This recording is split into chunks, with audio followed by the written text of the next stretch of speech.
जय हिंद दोस्तों। चलिए दोस्तों बात करते हैं इस एक और क्वेश्चन के बारे में।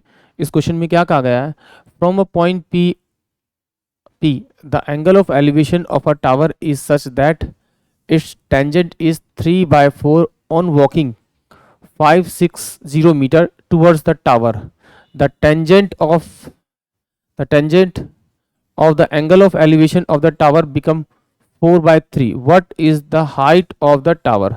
यानी इसमें टावर की हाइट पूछी हुई है। एग्जामिनर ने क्या किया, मुझे एक टावर दिया हुआ है, उससे एक पॉइंट दिया हुआ है, पॉइंट, और उस पॉइंट से क्या कह रहा है, वो जो एंगल है उसका वो थीटा है। अब वो कहता है कि भाई उस पॉइंट से वो 460 मीटर की दूरी तय करता है, तो उसका जो एंगल है वो चेंज हो जाता है, माना कि वो एंगल अल्फा हो जाता है। और उसने जो मुझे वैल्यू दी हुई है, उसने मुझे दिए हुए 10 थीटा, अगर थीटा की वैल्यू दी हुई है वो 3/4 दी हुई है। यानी कि अगर इसकी हाइट 3 है तो इसका पूरा बेस मेरे पास में कितना होगा, आपका 4 होगा। फिर उसने मुझे दिया हुआ है कि अगर 10 अल्फा लेंगे, 10 अल्फा इजकल टू में वो कितना हो जाएगा 4/3। ये मुझे गिवन दे रखा है। जैसे ही वो 5-6 मीटर की दूरी तय करता है एंगल चेंज होता है। इसका मतलब क्या है कि ये मेरे पास में जो दूरी आएगी वो मेरे पास में 3 आएगी, और ये मेरे पास दूरी ये 4 आई है। इसके अंदर प्रॉब्लम आ गई, मेरे पास दो वैल्यू आ गई, बट मुझे पता कि मैं इन दोनों का डिफरेंस करूंगा तो मेरे इसके बराबर आना चाहिए।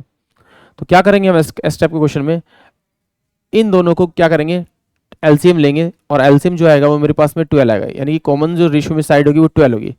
तो इसको 12 बनाने के लिए किससे मल्टीप्लाई करना पड़ेगा, 4 से।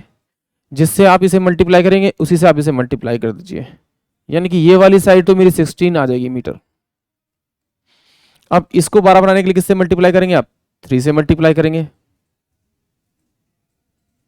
3 से मल्टीप्लाई करेंगे, तो जिससे से मल्टीप्लाई करेंगे उसी से मल्टीप्लाई कर दीजिए। तो ये मेरे पास कितना आ जाएगा, सॉरी 3 से, यानी कि कितना आ जाएगा आपका 9। इन दोनों का डिफरेंस करेंगे तो डिफरेंस कितना आएगा आपके पास में, 7 मीटर। अब ये डिफरेंस 7 मीटर नहीं है, कितना मेरे पास में 560। तो इसे किससे मल्टीप्लाई करना पड़ेगा, 7×8 यानी 80 से मल्टीप्लाई करना पड़ेगा। जिससे आप इसे मल्टीप्लाई करेंगे उसी से आप इन दोनों के एलसीएम को मल्टीप्लाई कर दीजिए। एलसीएम कितना आया था मेरे पास में 12, तो 12 इंटू में 80, तो 12×8 96, यानी कितना होगा 960। यानी इसका जो आंसर होगा वो आंसर क्या होगा, मेरा बी होगा। आई होप आप सभी को ये क्वेश्चन क्लियर हुआ होगा, बट फिर भी हम लोग इसे एक बार एक अलग अलग ट्राइंगल को करके देख लेते हैं ताकि इसको आपको ये अच्छे से क्लियर हो जाए। एक बार देख लेते हैं इसको अलग अलग करके, अगर नहीं किसी को समझ में आया तो एक बार देख लीजिए कि अगर मेरे को देखो ये मुझे डिस्टेंस दिया होता है, ये मुझे पहले दिया हुआ था, तो ये मुझे दे रखा था इसने थीटा, और मुझे इसकी वैल्यू दे रखी थी 10 थीटा इजकल टू में कितना आपका 3/4। यानी कि ये वाली साइड तो मेरे पास 4 होगी और ये वाली साइड मेरे पास 3 होगी। बट जैसे ही वो कितना चलता है 560 मीटर चलता है, तो आपका जो एंगल है वो घटकर कितना हो जाता है आपका, माना कि ये अल्फा हो जाता है आपका ये वाला एंगल।